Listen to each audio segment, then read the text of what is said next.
Halo guys, Assalamualaikum warahmatullahi wabarakatuh. Jumpa with me again, ASEAN SP. Jadi kalau kalian nanyain kenapa Aerio nggak pernah muncul, udah lama banget. Ya emang mobilnya juga udah lama banget mangkrak guys. Jadi udah setahun mobil mangkrak. Actually 6 bulan ya, nggak setahun, cuman emang udah lewat tahun. Jadi masuknya setahun gitu. Kenapa mangkraknya? Nih aku kasih tahu guys, penyakitnya apa aja. Jadi ini mobil trouble-nya banyak. Pertama di bagian kopling yang bermasalah. Kedua switch starter bermasalah. Terus ketiga ini karet boot juga bermasalah. Ini udah diganti empat-empatnya karet bootnya. Terus kopling, terus starter gini-gini bermasalah. Ya intinya ini oli gardan, filter oli mesin juga ganti semua, air radiator juga mau diganti semua, ban juga mau diganti empat-empatnya. Itu ada stok tuh ban, ada 5. Terus aku pengen kasih tahu kenapa trouble-nya di mana gitu. Oke, ini bagian mesinnya nih, kruk asnya itu ada seal. Terus itu ada dinamo starter yang atas. Nah ini udah dibersihin. Tadinya sebelum dibersihin parah banget, males banget guys. Nih, buat ngebersihinnya parah banget. Nah, untuk gearboxnya udah aku bersihin, ada di depan ya. Bersihin gearboxnya lebih parah lagi. Ini bekas kotoran bersihin gearbox nih, bekas oli sama bensin. Ini dia gearboxnya. Nah, ini roda gilanya. Ini seal kruk as, ini yang asli mahal. Ini drag laher, aka release bearing. Kemudian ini kampas kopling. Ini the groupnya, ini yang baru. Ini yang lama. Nih kampas koplingnya, ini drag lahernya, ini mataharinya. Nah ini gearboxnya udah bersih, tinggal dipasang aja. Ini tuas koplingnya. Sorry guys, ini aku nggak tidur, biasa kejar tayang. Kalau nggak kayak gini nggak bakal selesai soalnya. Jadi penyakitnya apa guys? Penyakitnya itu waktu itu pokoknya mobil di kopling ya, tapi kayak setengah kopling, padahal kopling udah penuh. Jadi mobil kayak masih mau jalan. Terus kalau mau dioper gigi juga susah, keras banget. Itu penyakitnya. Dan penyebabnya apa? Penyebabnya adalah di release bearing. Ini dia. Ini adalah release bearing yang lama. No, berisik banget kan? Nah, ini yang bikin jadi kopling nggak maksimal. Nah, ini di sini juga luka nih, karena kan dia kena inian kayak gini. Nah, ini kalau yang baru silent tuh, adem, nggak ada berisik sama sekali. Ini juga masih bagus loh.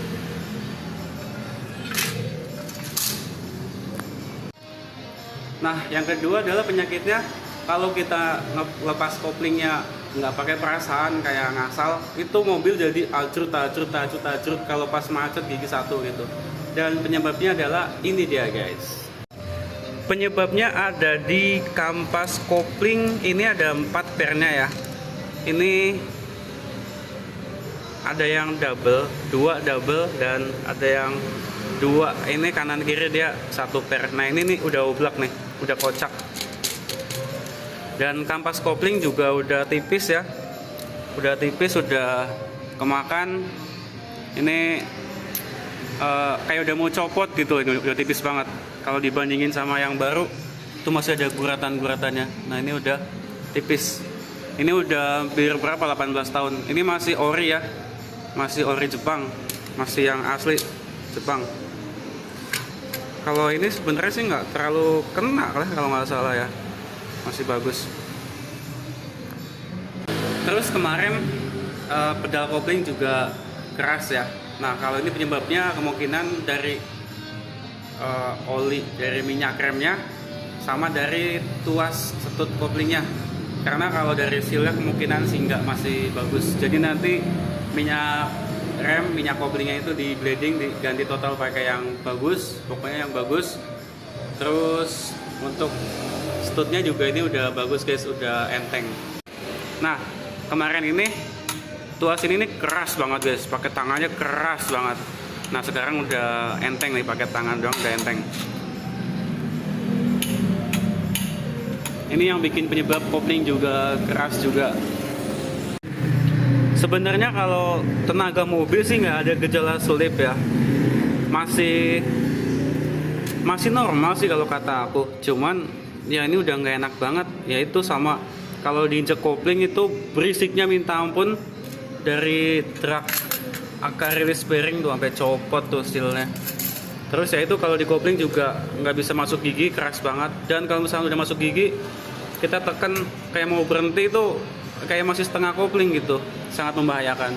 Ini roda gilanya, ini karena udah dicuci udah lama tapi belum kepasang, ada semingguan, jadi dia kayak berkarat, nanti dibersihin lagi. Terus ini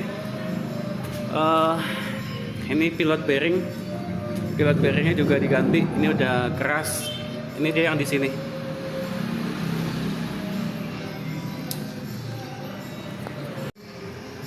Jadi ini sebenarnya mobil udah disiapin spare part udah dari 6 bulan yang lalu ya, mau dibongkar. Cuman karena aku nggak ada waktunya, dan mut-mutan, jadi kayak rada enggak gitu, karena aku belum pernah bongkar bagian kopling sendiri. Dan ini akhirnya aku nekat, akhirnya bongkar sendiri. Susahnya minta ampun, itu nurunin gearboxnya tuh berat banget, tapi alhamdulillah bisa. Dan ini udah tinggal proses pasang doang. Wah, ternyata itu susah banget, karena kalau kita bayar orang itu dia minta jasanya doang 750. Itu dalam artian masih jasa ya, belum yang tetek bengeknya bisa banyak. Jadi kalau bisa sendiri ini sangat menghemat biaya guys.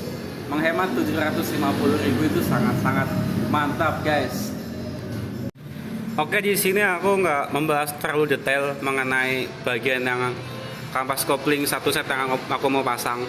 Ini yang jelas KW ya. Ini yang lama, yang ori. Ini mengkilap ya. Apakah kalau mengkilap sama yang kayak gini berbeda?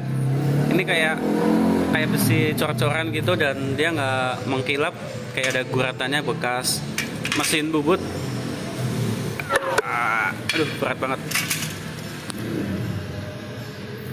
Nah, ini untuk kampasnya kalau dipasang sih bisa ya, tapi dari sini nih ada kayak beda ketinggian nih. Kalau disamain, ini lebih lempes, yang ini lebih tinggi, entah karena udah habis atau belum.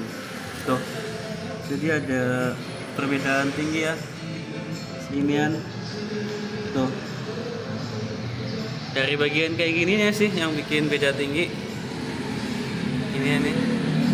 Tapi kalau dipasang sih bisa. Nah, ini kalau yang lokal pernya 4 gede-gede, tapi nggak ada yang double. Kalau ini agak kecil ya kalau kata aku. Semoga sih dipasang nggak ada trouble ya.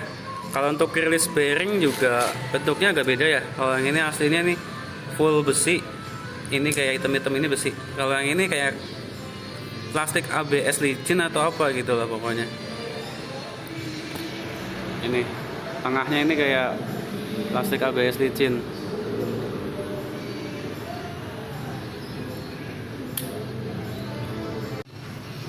Jadi untuk bongkar kopling Airyo itu, kalian misalnya mau ganti kopling, kampas kopling satu set, itu yang perlu dibeli adalah kampas kopling, terus matahari atau ada grupnya, kemudian drag lahar, kemudian pilot bearing, kemudian seal truk as kalau emang udah bocor, kemudian ada oli gardan kalau kalian mau sekalian ganti, terus seal as roda juga, itu yang aku ganti semuanya ya. Terus karet CV join itu, karet boot juga ganti semua. Dan guys, semua ganti sendiri guys. Pokoknya ini mut-mutan ya, bukan kerjaan yang bisa dikerjakan sehari guys. Ini bener-bener harus menyiapkan mental guys, susah guys. Jadi guys, sebenarnya masih banyak lagi yang mau dipasang ya. Cuman yang aku kasih tahu itu dulu. Ini ban buat velg 17 udah ready.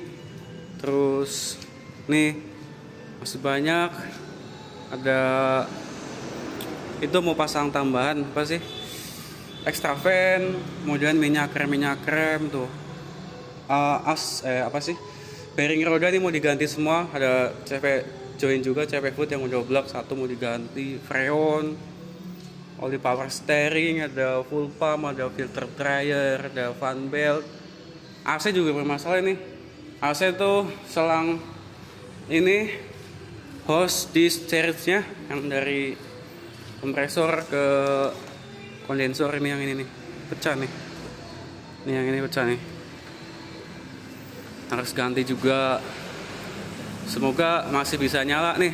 Udah hampir 7 bulan nggak dinyalain. Oke guys, kalian tahu update-nya, trouble-nya kayak gini. Ini aki juga ganti juga tuh aki. Wah, kalau kalian punya mobil tapi nggak ngerti mobil, kalian bisa habis mungkin 10 jutaan buat ngebenerin mobil doang guys. Kalau kalian bisa ngerti mobil tuh seenggaknya bisa save lebih murah 7 juta dari yang harus dikeluarkan, karena kalian nggak perlu dibohongin sama bengkel guys. Oke guys, terima kasih udah nonton. Jangan lupa komen, subscribe. Dadah.